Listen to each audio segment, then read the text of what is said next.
ठीक कहा, एकदम सही। दूसरा कि इसमें जो अन्य जातियां पीछे छूट गई हैं उनकी लिस्ट बनाई जाएगी और जिनको मिल गया उनको लिस्ट से बाहर किया जाएगा।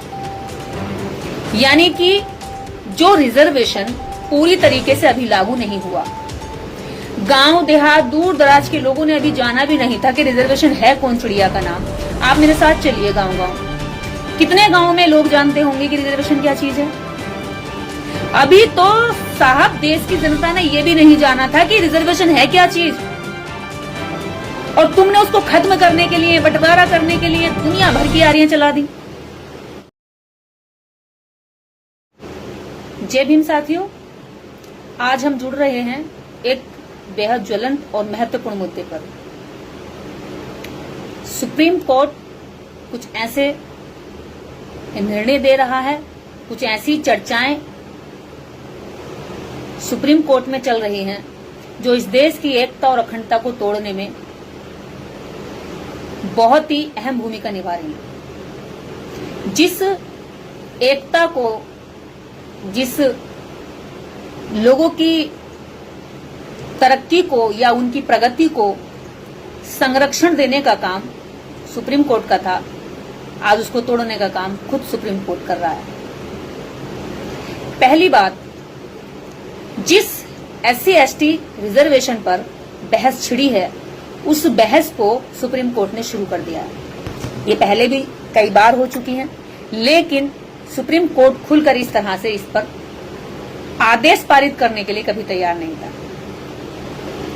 बहस क्या है कि जो SC/ST रिजर्वेशन है उसमें एक तो उन लोगों की लिस्ट बनाई जाएगी, उन जातियों की लिस्ट बनाई जाएगी जो एक पीढ़ी से रिजर्वेशन का फायदा ले चुके, उसकी अगली पीढ़ी को रिजर्वेशन का फायदा नहीं मिलेगा। ठीक कहा, एकदम सही। दूसरा कि इसमें जो अन्य जातियां पीछे छूट गई हैं उनकी लिस्ट बनाई जाएगी और जिनको मिल गया उनको लिस्ट से बाहर किया जाएगा। यानी कि जो रिजर्वेशन पूरी तरीके से अभी लागू नहीं हुआ, गांव देहात दूर दराज के लोगों ने अभी जाना भी नहीं था कि रिजर्वेशन है कौन चिड़िया का नाम। आप मेरे साथ चलिए गांव गांव, कितने गांव में लोग जानते होंगे कि रिजर्वेशन क्या चीज है। अभी तो साहब देश की जनता ने यह भी नहीं जाना था कि रिजर्वेशन है क्या चीज, और तुमने उसको खत्म करने के लिए, बंटवारा करने के लिए दुनिया भर की आरियां चला दी। अब आप जिस झूठ को और भ्रम को, जिस प्रोपेगेंडा को आप देख रहे होंगे लगातार सोशल मीडिया पर, अभी तक लोगों के दिमागों में RSS के द्वारा गांव गांव गली मोहल्ले जाकर शाखाओं में बताया जाता था, ये नफरत फैलाई जाती थी, लेकिन अब सोशल मीडिया पर खुलकर ये बातें चल रही हैं। इसमें कहा जा रहा है कि OBC में जो सभी जातियों का हिस्सा है वो यादव जाति खा रही है OBC के अंदर। उसके बाद SC में कहा गया कि चमार, महार, जाटव, मेघवाल, इस तरह की जातियां SC का रिजर्वेशन खा रही हैं। ठीक है, ऐसे ही ST में कहा गया कि ST में मीरा, सारे ST का रिजर्वेशन खा रहे हैं। अब आप ये बताइए, जब जनरल में आप देखते हैं नजर उठा करके, तो जनरल में सारा जो मलाई चाटने वाली पोस्ट हैं उन सब पर हकमारी ब्राह्मण कर रहा है, तो क्या जनरल में भी क्रीमी लेयर लागू होगा या केवल SC/ST OBC के अधिकारों पर तुम्हें नफरत होती है? अब मान लीजिए अगर SC कैटेगरी के लिए नौकरियां निकलती हैं, तो कैटेगरी के लिए निकलती हैं, वो केवल एक जाति के लिए नहीं निकलती। एक कैटेगरी जो SC है, जो ST है, उस कैटेगरी में उस जितनी लिस्ट में जातियां हैं उन समस्त जातियों के लिए निकलती है। आप समझिए कि कहां आपको बांटने का काम किया जा रहा है। कैसे कोई आपके ही SC कैटेगरी की लिस्ट कैसे आपकी नौकरी खा सकती है, इसको आप समझिए। जब SC कैटेगरी के लिए नौकरियां निकलती हैं तो SC की समस्त जातियों के लिए वह नौकरियां निकाली जाती हैं। सभी जातियां उसमें कोशिश करती हैं, सभी फार्म भरती हैं, योग्यता के अनुसार से सभी जातियों के लोग उसमें प्रयास करते हैं। सभी जो SC की जातियां, सभी के लिए वहां गांव में इतना ही संघर्ष, सभी गांव से आती हैं। SC की समस्त जातियां खेतों में, खलियानों में मजदूरी, दुकानों में, सड़कों पर मजदूरी करके पढ़ लिख कर गांव देहात दूर दराज से निकल कर आती हैं, उनकी सबकी जो एससी कैटेगरी है उनकी सबकी एजुकेशन वैसी ही होती है, संघर्ष भरी। खेतों में भी काम करना होता है, बच्चे को स्कूल भी जाना होता है, फिर वो पढ़ करके नौकरियों तक जाता है। तो ये जब एससी कैटेगरी के लिए नौकरी निकलती है तो वो समस्त एससी कैटेगरी की सभी जातियों के लिए निकलती है। जो एलिजिबल होता है वो उसमें नियुक्त होता है। अब मान लीजिए जो व्यक्ति एलिजिबल है उसने फॉर्म भरा, उसको मिल गई, जो नहीं है उसको नहीं मिली। अब इसके बाद भी एक बात, एक झूठ, एक भ्रम, एक नफरत आपस में डाली गई कि नहीं भी तुम्हारी विशेष जाति तुम्हारा हिस्सा खा रही है इसलिए तुम पीछे रह गए, जबकि सच्चाई है दूसरी इस पहलू की। बैकलॉग नहीं भरे गए हैं, देश के अंदर हर विभाग में लाखों की तादाद में बैकलॉग खाली पड़ी हैं। उन बैकलॉग पे अगर भर्तियां कर दी जाएं तो एससी की जो पिछड़ी जातियां लाखों की संख्या में उनको नौकरियां मिलेंगी, लेकिन उनको कैसे भरेंगे? नोट फाउंड सुटेबल करके, एनएफएस करके निकाल देते हैं। जो लायक होता है उसको भी बाहर कर देते हैं, लेकिन दर्द क्या दिखाते हैं कि भैया ये हिस्सा खा रहे हैं। इनका दर्द ये नहीं है कि वो पीछे क्यों रह गया, इनका दर्द ये है कि पीछे पड़ी जातियों में से कुछ तबका उठ के आगे कैसे आ गया, इसको कैसे धकेल के वहां किया जाए जो अभी तक पीछे रह गए। यानी पीछे उठाने वालों की मनसा उनको नहीं है कि उनको उठाया जाए जो पीछे रह गए। अगर उनको उठाने की मनसा है तो आप पूर्ण रूप से रिजर्वेशन लागू करिए। अगर उनको बराबरी में लाने की अगर आपकी मनसा है, इच्छा है, तो फिर आप जब संख्या बढ़ी है इन लोगों की, एससी कैटेगरी की संख्या बढ़ी है इनकी, तो इनकी जनसंख्या काउंटिंग करा करके इनको संख्या के अनुपात में इनको आरक्षण दीजिए। ये क्या अभी तक 21% बचे हैं? क्या 21% से बढ़े नहीं है? 21 से आगे नहीं बढ़ते हैं। जहां जहां जिस परसेंटेज में था इतना ही था, उसके आगे उनकी संख्या के अनुपात में उसका आरक्षण का दायरा नहीं बढ़ाया। आरक्षण का दायरा बढ़ाइए, जिनको नहीं मिला उनको भी मिलेगा। और सबसे बड़ी बात, जो शिक्षा उनकी बर्बाद की गई है, जहां से वो पढ़कर नौकरियों में जाते हैं। भारत के अंदर नौकरियां कोई बहुत ज्यादा नहीं है, सरकारी नौकरियां केवल झुंझुना है इस समय। उनका लड़का बेटी नौकरी में जाता है जिनके बाप पिता की सिफारिश चलती है। जो एससी एसटी के लोग हैं उनके फर्जी सर्टिफिकेट बना करके सवर्ण क्लास के लोग नौकरियां खा रहे हैं। और तो और जो उनका छात्रवृत्ति है, स्कॉलरशिप है, वो उनकी जो है फर्जी सर्टिफिकेट बना करके ले रहे हैं। इसकी लड़ाई नहीं लड़ेंगे? कितने लोग इसकी लड़ाई लड़ रहे हैं? इन केसों पर, इन मुद्दों पर सुप्रीम कोर्ट ने कितना संज्ञान लिया? नहीं जी, कोई संज्ञान नहीं लिया। लाखों में बैकलॉग खाली पड़े, इस पर सुप्रीम कोर्ट ने कोई संज्ञान नहीं लिया। इस देश के अंदर जब दलित को घोड़ी पर चढ़ने से रोका जाता है, मारा पीटा जाता है, तब सुप्रीम कोर्ट संज्ञान नहीं लेता है। जब मूछें रखने पे मारा जाता है तब सुप्रीम कोर्ट संज्ञान नहीं लेता है। जब जाति देखकर रेप किया जाता है, थाने में एफआईआर दर्ज की जाती है, न्याय दिया जाता है, तब सुप्रीम कोर्ट संज्ञान नहीं लेता है, चुप्पी साध लेता है। आंखें जरा भी ये मिलाने के लायक नहीं। मतलब जहां उनको सशक्त करने के काम है वहां आप कोई एक्शन नहीं लेंगे। माननीय सुप्रीम कोर्ट, आप ये बताइए, आपने ये तो कह दिया कि एक जाति अगर आरक्षण ले लेगी तो अगर एक पीढ़ी ने आरक्षण ले लिया तो अगली पीढ़ी को आरक्षण नहीं मिलेगा। अब आप पहली बात तो ये बताइए कि एक पीढ़ी ने आरक्षण ले लिया और अगली पीढ़ी को आरक्षण नहीं दिया जाएगा, उसके साथ जातिवाद नहीं होगा, इसकी गारंटी कौन लेगा? आप लेते हैं क्या? आप क्या ही लेंगे? आप खुद ही जाति के आधार पर वहां बैठे हुए हो, सब एक ही जाति के बैठे हुए हैं। आप क्या गारंटी लेते हैं कि एक बार रिजर्वेशन का फायदा लेने वाले के साथ फिर कभी भी आरक्षण का लाभ लेने वाले को कहीं जाति का सामना नहीं करना पड़ेगा? बाबा साहेब डॉक्टर अंबेडकर इस देश के नहीं, इस विश्व के सिंबल ऑफ नॉलेज के नाम से जाने गए। बाबा साहेब डॉक्टर अंबेडकर सबसे पढ़े लिखे लोगों में उस वक्त जाने गए 1947 में, जब इस देश के अंदर आजादी की लड़ाई लड़ी जा रही थी, संविधान तैयार हो रहा था। Baba Saheb doctor Ambedkar master degree से लेकर के डॉक्टरेट की डिग्रियां उनके पास थी। उसके बाद भी आज तक आप लोग उन्हें दलित नेता के नाम से जानते हैं, दलित नेता के नाम से बोलते हैं। तो क्या योग्य होने के बाद उनकी जाति खत्म हो जाती है? क्या जातिवाद खत्म हो जाता है? बिल्कुल नहीं होता। तो आप कैसे कह सकते हैं कि एक बार जिसने रिजर्वेशन का फायदा ले लिया उसको दोबारा नहीं मिलना चाहिए क्योंकि जातिवाद तो खत्म हो जाता है उसके साथ? अरे दफ्तरों में आप पूछिए ना, जो ऑफिसर्स हैं, जो नौकरियों में गए हैं मुश्किल से, उनका जरा उनके जवाब लीजिए ना, उनके व्यूज लीजिए ना कि उनको किस किस तरह का शोषण नौकरी में झेलना पड़ता है। इसके बाद आप एससी को कह रहे हैं, ओबीसी को कह रहे हैं, एसटी को कह रहे हैं, ओबीसी में तो क्रीमी लेयर लागू भी कर दिया कि भाई एक बार आरक्षण का फायदा ले लिया तो दोबारा नहीं मिलेगा।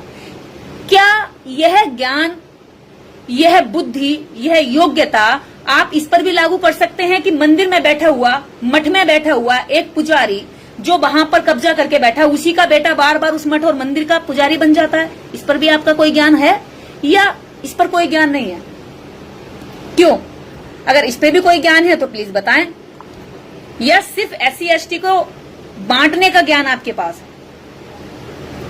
माननीय सुप्रीम कोर्ट के जिन जजेस ने इस तरह का ज्ञान दिया है, ये ज्ञान असंवैधानिक है, ये ज्ञान देश की जनता को तोड़ने का ज्ञान है। इस देश के अंदर हर तीसरा चौथा आदमी एससी एसटी है, लेकिन ना तो इस देश के सचिवालयों में हर तीसरा चौथा आदमी एससी एसटी है, न सुप्रीम कोर्ट में एससी एसटी है, न इस देश के उच्च पदों पर एससी एसटी दिखाई देता है। फिर कहां है वो? तुम्हारी नफरत में, जहां घोड़ी पर चढ़ने में मारा जाता वहां है वो, जहां खेतों में बेगारी ना करने पर मार दिया जाता, हाथ काट दिया जाता, मूंछ रखने पर उसको पेशाब पिलाया जाता है, वहां है वो। और तुम कहते हो कि वो खाकर संपन्न हो गया है। अगर तुम्हें ये लगता है कि क्रीमी लेयर लाना ही चाहिए तो फिर लाइए ना हर जगह। गवर्नर कितने हैं इस देश के अंदर, कौन सी जाति के हैं, उनमें लाइए क्रीमी लेयर। मठ मंदिरों में बैठे हुए लोग कौन सी जाति के हैं, उनमें लाइए क्रीमी लेयर। न्यायपालिका में जज का बेटा जज बनेगा, जज की बेटी जज बनेगी, बेटी का बेटा जज बनेगा, पोता जज बनेगा, पोते की गर्लफ्रेंड जज बनेगी, यहां लाइए क्रीमी लेयर। यहां क्यों नहीं आप क्रीमी लेयर ला रहे? सबसे पहले तो आप सुप्रीम कोर्ट में लाइए। इसके बाद अगर आपको लगता है कि क्रीमी लेयर लाना चाहिए, आप शिक्षा और नौकरी में क्रीमी लेयर की बात करते हैं, लेकिन कभी राजनीति में क्रीमी लेयर की बात नहीं करते। कैबिनेट में कितने मंत्री एससी एसटी के हैं, यहां बताइए, यहां क्रीमी लेयर लाइए। और एक नेता का बेटा अपने बाप की कमाई हुई दौलत, लूटी हुई दौलत से 10-12 गाड़ियां खरीदता है, 50 और 100 मुस्टंडे रखता है और हाथ जोड़ता है और जाकर के समाज में नेता बन जाता है, और वो संसद में जाकर के फिर चुटकुले सुनाता है। अगर क्रीमी लेयर लाना है तो फिर लीडरशिप में लाइए। क्रीमी लेयर लाना है तो पूना पैक्ट के द्वारा समझौते में आए ये जो नकारा, ये जो चुप रहने वाले, ये जो पपेट गुलाम एमपी एमएलए हैं, इनमें लाइए ना। लेकिन वहां आप नहीं लाएंगे। संविधान में आप बार बार कहते हैं, कुछ मंद बुद्धि लोग कहते हैं कि संविधान में सिर्फ 10 साल के लिए आरक्षण था।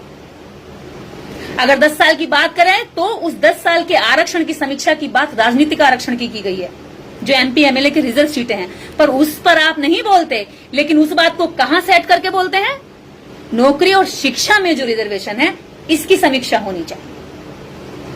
क्योंकि नौकरी और शिक्षा के रिजर्वेशन से जो जातियां तुम्हारी गुलामी किया करती थी, जो जातियां गोबर उठाया करती थी, जो जातियां उपले थापा करती थी, आज वो हाथ में कलम ले रखी। ये तुम्हें दर्द है। मेरे एससी एसटी के वो भाइयों जो ये खुश हो रहे हैं, कुछ जातियों को गुमराह कर दिया गया है, वो खुश हो रहे हैं कि अच्छा हुआ हम पीछे रह गए थे, अच्छा हुआ कि अब हमें मौका मिलेगा। तो मैं बता दूं, ये आपको कभी आगे नहीं बढ़ने देंगे। उल्टा होगा क्या, जो आप एकजुट होकर के आज लड़ाई लड़ते हैं, एक दूसरे का हाथ थामते हैं, एक दूसरे का साथ देते हैं, ये भी खत्म हो जाएगा। याद है आपको मनीषा वाल्मीकि का केस? क्या उसमें अन्य जातियों के लोगों ने आपका साथ नहीं दिया था? केवल मनीषा वाल्मीकि के लिए वाल्मीकियों ने लड़ाई लड़ी थी? नहीं, सब लोगों ने लड़ाई लड़ी। एससी की अन्य कई जातियों ने लड़ाई लड़ी थी। मेघवाल का केस भूल गए? इंद्र मेघवाल, उसकी लड़ाई केवल मेघवालों ने नहीं लड़ी थी, एससी जाति के कई लोगों ने इसकी लड़ाई लड़ी थी। तो ये चाहते हैं कि जब आप न्याय की आवाज उठाते हैं एकजुट होकर के, और कुछ ही लोग ऐसे हैं जो इस बात को गुमराह कर रहे हैं लोगों को, बाकी देश के अंदर एससी की, एसटी की और इनकी जो आपसी जातियों में जो तालमेल बन रहा है, एकजुटता आ रही है, जो इनमें जागरूकता आ रही है, इससे इस देश की सरकारें भी हिली हुई हैं और सुप्रीम कोर्ट। पहले तो ये बताएं कि माननीय सुप्रीम कोर्ट के अधिकार क्या हैं। मेरे हाथ में अभी संविधान है, ये संविधान मेरे हाथ में है और संविधान का आर्टिकल 341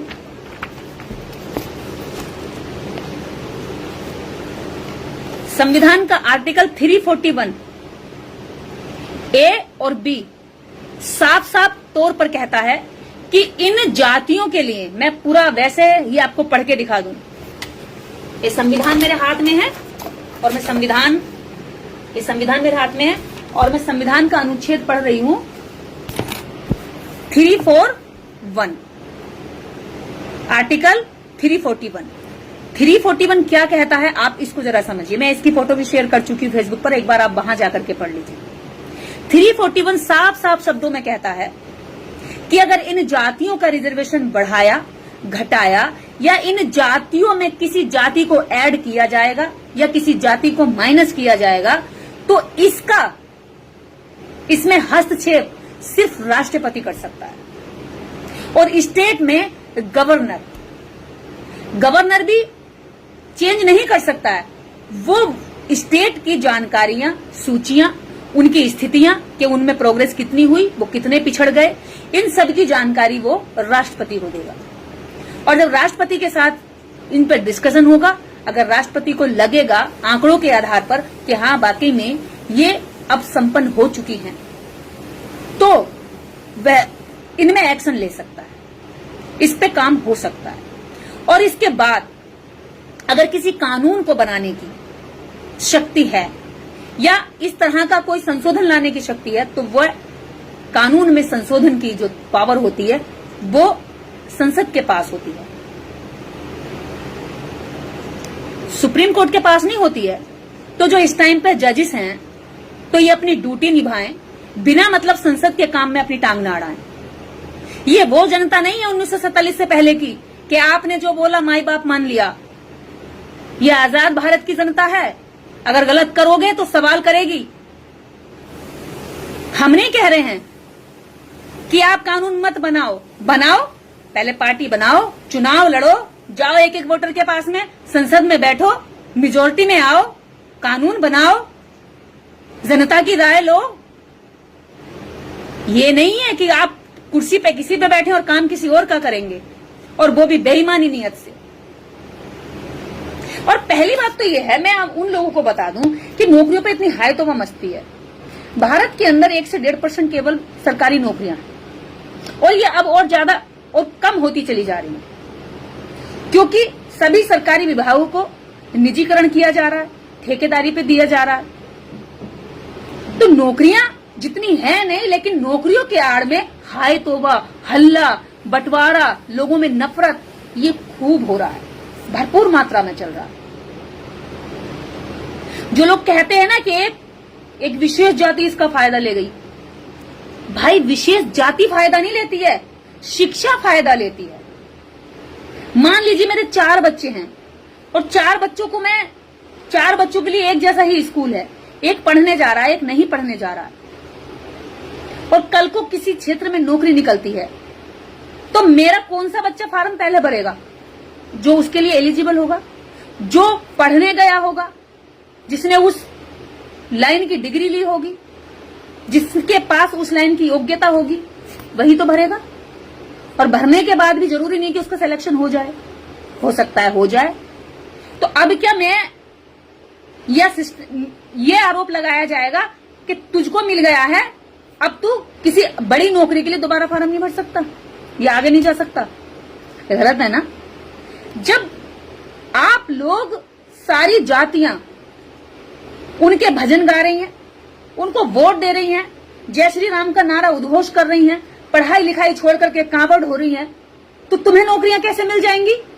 तुम भांग पियोगे, तुम नशा करोगे, तुम उनके पीछे उनके नेताओं के पीछे चमचागिरी करोगे, चापलूसी करोगे, शिक्षा की तरफ ध्यान नहीं दोगे, तो कैसे आगे बढ़ोगे मेरे भाई?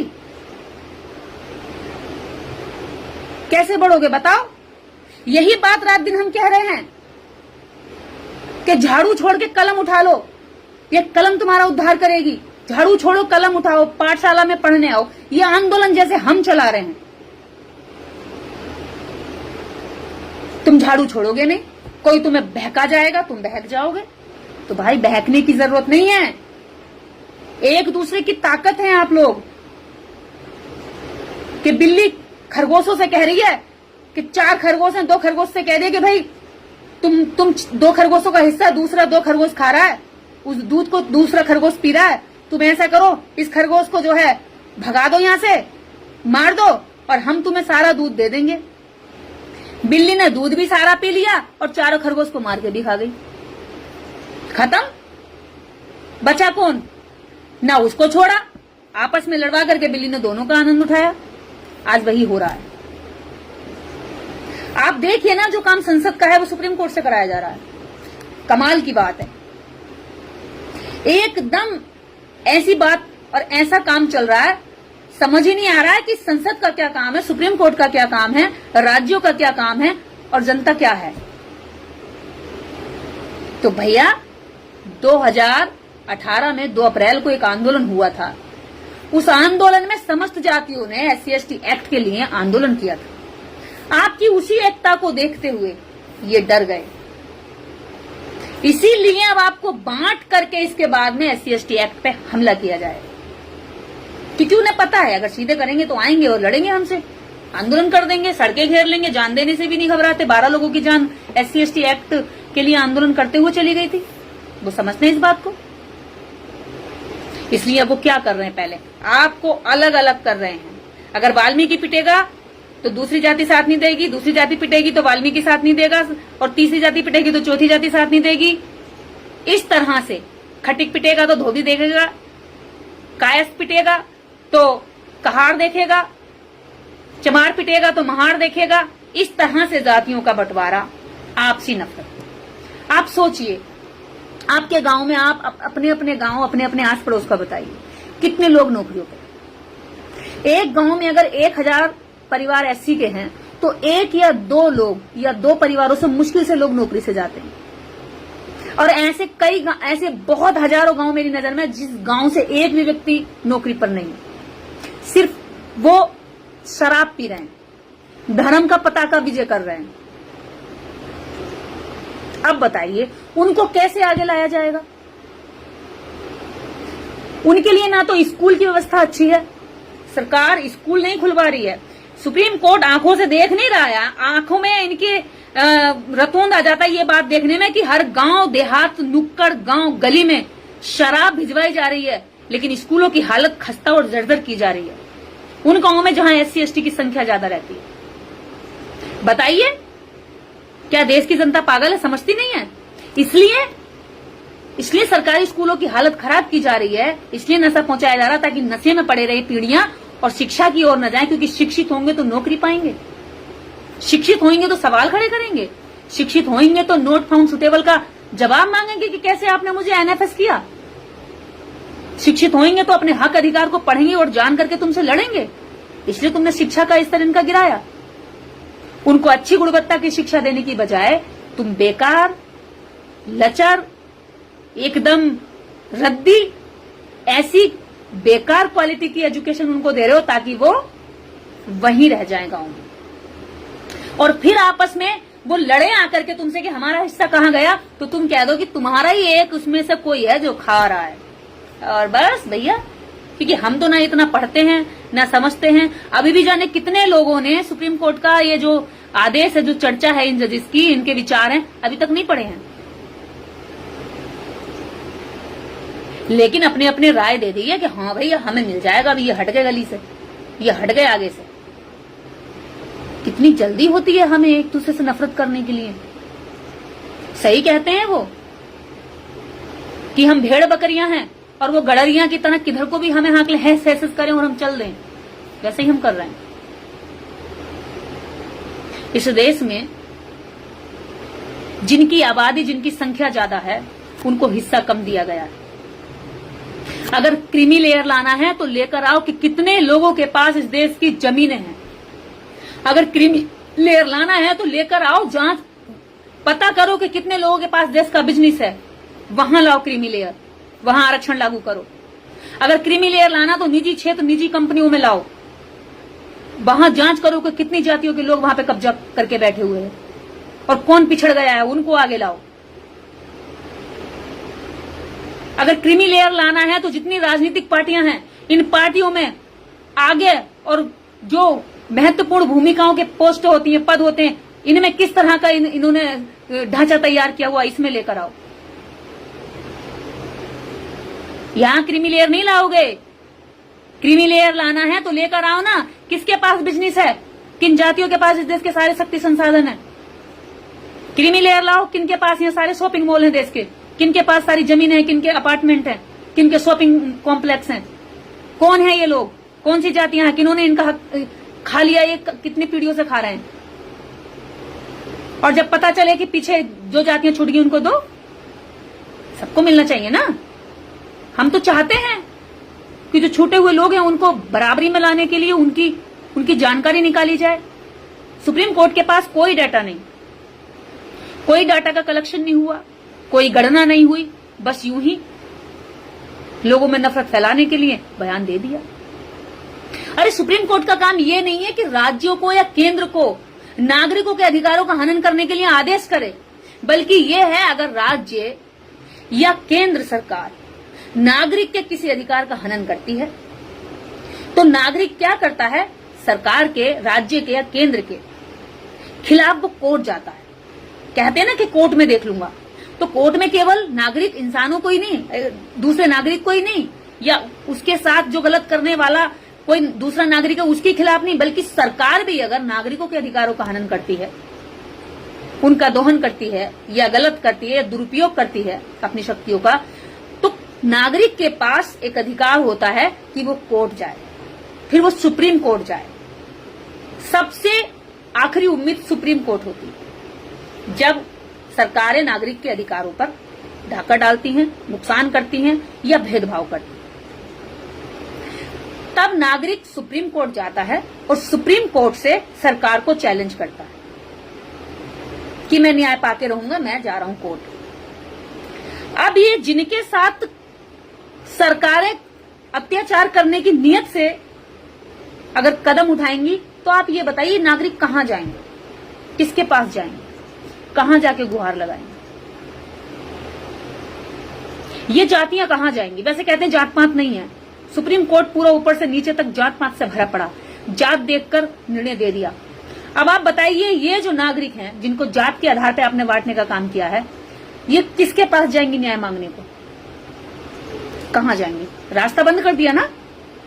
तो सुप्रीम कोर्ट का कहना भर राज्य और केंद्र को इनके अधिकारों को खत्म करने की ताकत देता है, आदेश देता है। इसलिए सुप्रीम कोर्ट का यह कहना भी इस देश की सरकारों के लिए लाभकारी है और इस देश की जनता और नागरिकों के लिए नुकसानदायक है, क्योंकि जो सुप्रीम कोर्ट कहता है वो कानून बन जाता है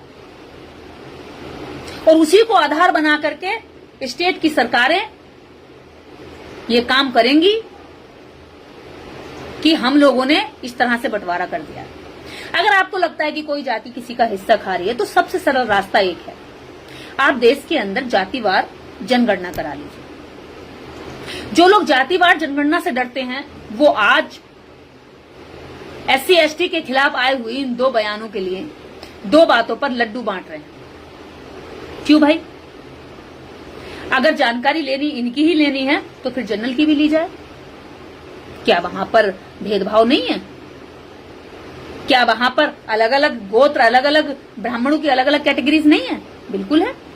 क्या जनरल में क्षत्रिय, वैश्य और ब्राह्मण नहीं है? बिल्कुल है।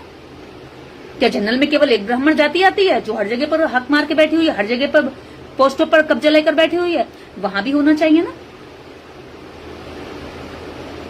देश के अंदर जब लोग अपनी बात, अपनी आवाज, अपनी अभिव्यक्ति जब यहां व्यक्त करते हैं, उनमें जब ये पता चलता है, चिन्हित कर लेते हैं कि अभिव्यक्ति के अधिकार को कौन ज्यादा जान रहा है। जैसे कुछ ऐसी जातियां हैं देश के अंदर जो विपक्ष बन करके सरकारों के सामने सवाल खड़े करती हैं।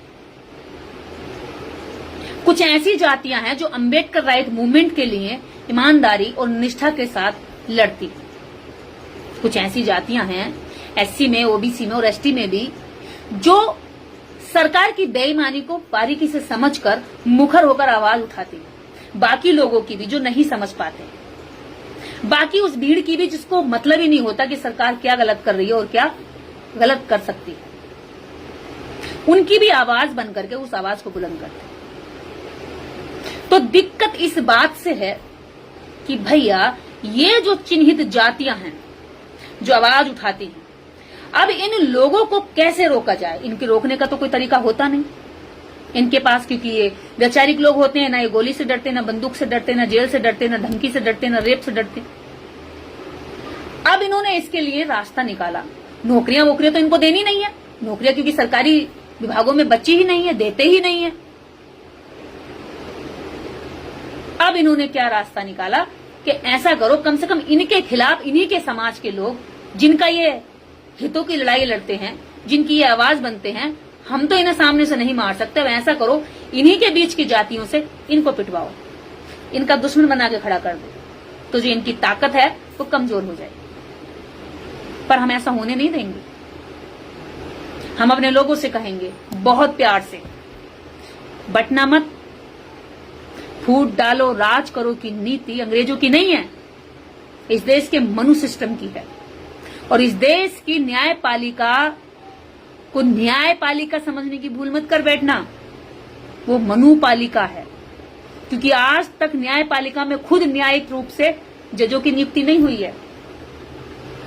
आप एक चपरासी का एग्जाम भी देने जाते हैं, अगर आपको चपरासी की भी नौकरी चाहिए तो एग्जाम लिया जाता है, आपकी योग्यता की जांच होती है, परख होती है, उसके बाद फिर आपको वो नौकरी मिलती है।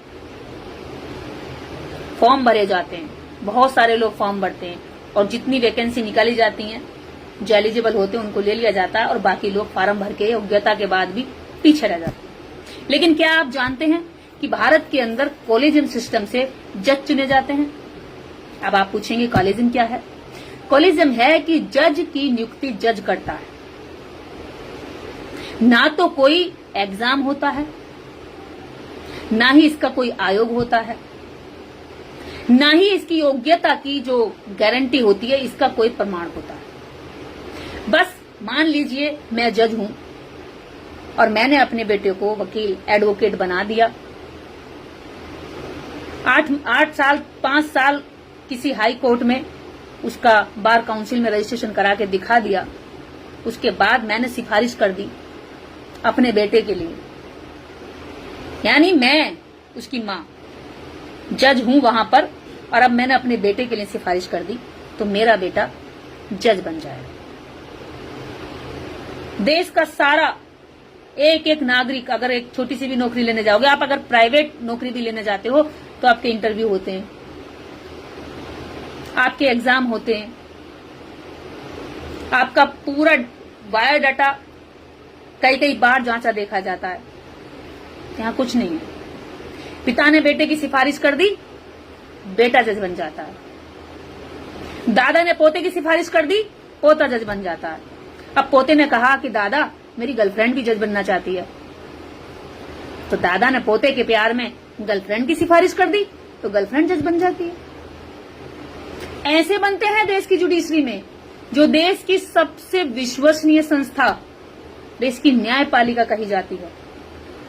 कहते हैं इंसान नागरिक जब हर जगह से थक जाता है, परेशान हो जाता है, तब वो देश की उच्चतम न्याय व्यवस्था पर विश्वास करता है, उसके दरवाजे जाकर अपना माथा रखता है और उम्मीद लगाता है कि अब उसे न्याय मिलेगा। ऐसी होता है ना, डिस्ट्रिक्ट कोर्ट से केस हार जाते हैं तो हाई कोर्ट जाते हैं, हाई कोर्ट से हार जाते हैं तो फिर क्या कहते हैं, अब देख लूंगा सुप्रीम कोर्ट में, हम सुप्रीम कोर्ट में चैलेंज करेंगे। लेकिन जहां आप जाते हैं वहां के जजों की योग्यता मैं आपको बता चुकी हूं। जज का बेटा जज बन जाता है, पोता जज बन जाता है, गर्लफ्रेंड जज बन जाती है, बेटी जज बन जाती है, लेकिन देश के बाकी जो नागरिक हैं वो कभी जज नहीं बन सकते। क्यों भाई? जब से भारत आजाद हुआ है लगभग 5 से 10 परिवार खानदानों के ही लोग सुप्रीम कोर्ट में जज बन रहे हैं। क्यों? क्या देश की बाकी जनता में योग्यता नहीं है जज बनने की? ये कब तक जनता के ऊपर थोपा जाता रहेगा और जनता इसको चलाती रहेगी? आखिर कब तक?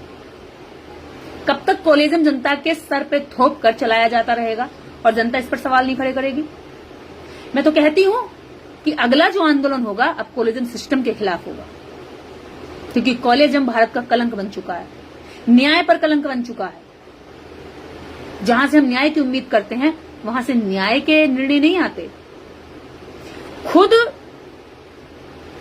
डीवाई चंद्रचूड़ की टेबल पर 80,000 केसेस ऐसे हैं जो इंतजार कर रहे हैं कि डीवाई चंद्रचूड़ उन्हें पढ़ें, उनमें निर्णय दें। उन फाइलों को पढ़ने का टाइम नहीं है माननीय के पास, लेकिन किसके लिए टाइम है? आरक्षण के लोगों को बांटो।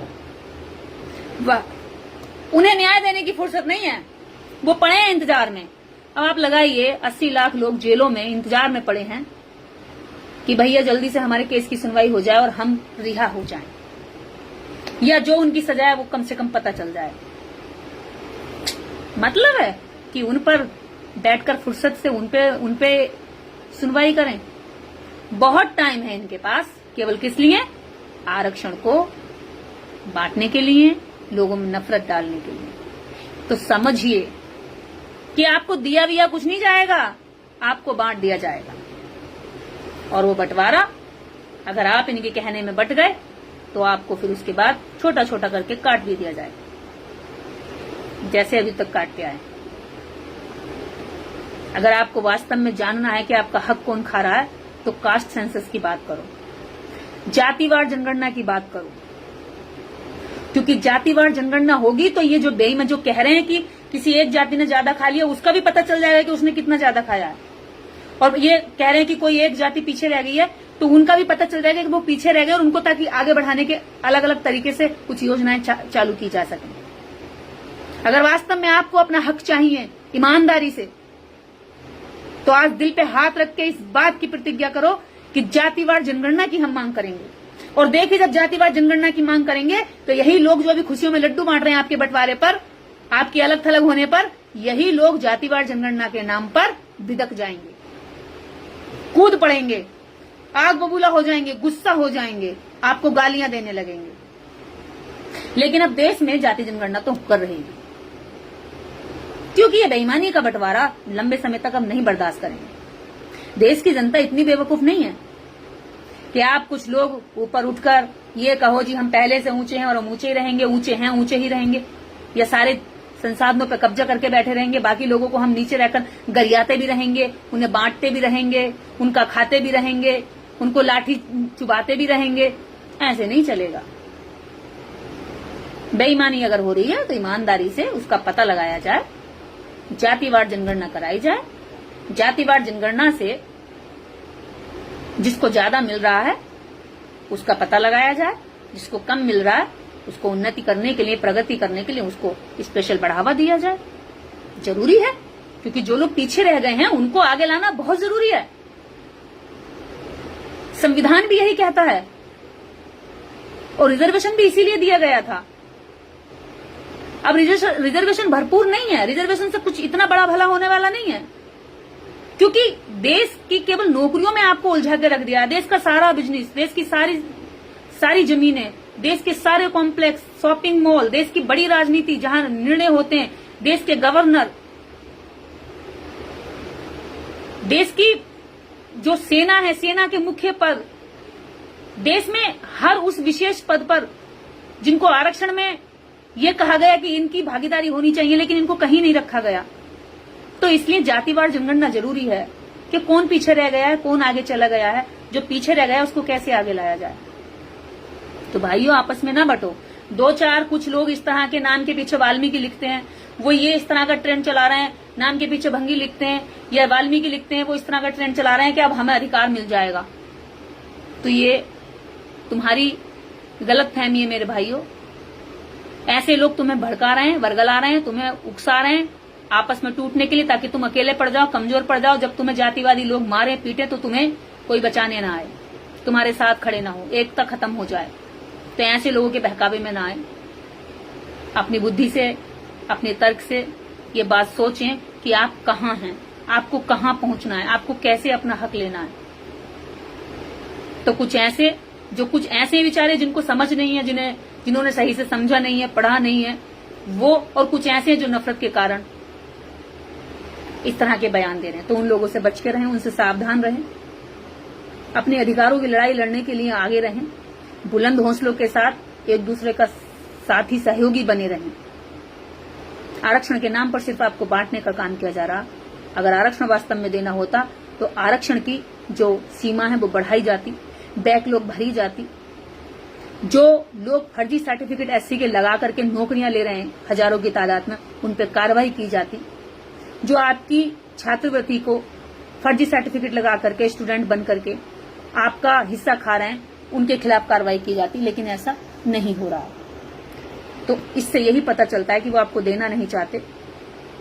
जो लड़ रहे हैं उनसे आपको अलग करना चाहते हैं ताकि वो आपकी लड़ाई लड़ना छोड़ दें। आपको, हमको, सबको मिलकर लड़ाई लड़नी है, क्योंकि कास्टिज्म आज का नहीं है, बहुत पुरानी जड़ें हैं। ये अकेले से किसी से नहीं कटेगा। न इसे अकेले एक जाति काट सकती है, न इसे अकेले एक व्यक्ति काट सकता है। ये समूह की लड़ाई है और उन समूह की लड़ाई है जिनका दुश्मन एक ही है। हम सबका एक ही दुश्मन है। क्या? Manu system, Brahminism system. ये सिस्टम हमारा दुश्मन है और हमारी सिस्टम से लड़ाई है। हम इस सिस्टम के सताए हुए सारे लोग एक जैसे हैं। हाँ, कोई अच्छा कुछ अलग दिख सकता है, कुछ ऐसा हो सकता है कि उनने जल्दी पढ़ाई कर ली हो तो वो आगे चला गया। कुछ लोग देर से पढ़ाई का महत्व समझ रहे तो थोड़े से देर से समझ पा रहे हैं, पीछे रह गए हैं। लेकिन सताए गए सब एक ही तरह के दर्द से हैं, सताए गए सब एक ही सिस्टम से हैं। तो इनको अलग करके इनकी एकता तोड़ी नहीं जा सकती। इसलिए अपनी एकता में रहिए और इस पर जैसे ही कुछ और अच्छे शोध होंगे हम आगे लाइव में इसके बारे में चर्चा करते रहेंगे। वीडियो को जरूर शेयर करें ताकि जो लोग इसमें नफरत फैला रहे हैं वो लोग नाकाम हों, हम सबकी मोहब्बत जीते और इनकी नफरत हार जाए। इसलिए मैंने अपनी जिम्मेदारी निभा दी है। अब अगली जिम्मेदारी आपकी है कि इस वीडियो को अपने लोगों तक पहुंचाएं।